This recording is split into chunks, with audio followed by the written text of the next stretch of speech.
మేమైతే ఇంకా టెంపుల్ దగ్గరికి అయితే వచ్చేసాము. ఇలా సిద్ధు అయితే పంచలాగా కట్టుకున్నాడు, చాలా క్యూట్గా ఉన్నాడు. వాడు ఏ గుడికి వెళ్ళినా కానీ ఇదే వేస్తున్నాడు వాళ్ళ డాడీ.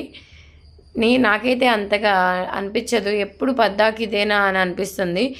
ఇంకా టెంపుల్ మొత్తం అయితే ఇది గోల్డ్ కలర్ వేసి చాలా అందంగా ఉంటుంది, బ్యూటిఫుల్గా కూడా ఉంది. 5 years అవుతుంది అనుకుంటా ఈ టెంపుల్ని మళ్ళీ కట్టి. మా సిద్ధు చూడండి ఎంత క్యూట్గా ఉన్నాడో, అస్సలు చూడమన్నా చూడట్లేదు. ఇప్పుడు నేను చూపించే బావి నేను చిన్నప్పటి నుంచి చూస్తున్నాను, అంతకుముందు ఎన్ని సంవత్సరాల నుంచి ఉందో తెలియదు. ఇంకా దీన్ని అలా క్లోజ్ చేయకుండా పైన ఇలా ఇనప దాంతో కవర్ చేసేసారు. ఇంకా కాళ్ళు కడుక్కుని నెక్స్ట్ టెంపుల్ దగ్గరికి వెళ్ళిపోయాము.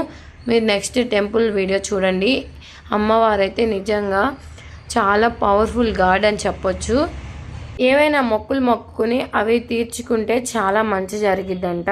సో ఇంకా కాళ్ళైతే కట్టుకుని ఇంకా గుళ్ళోకి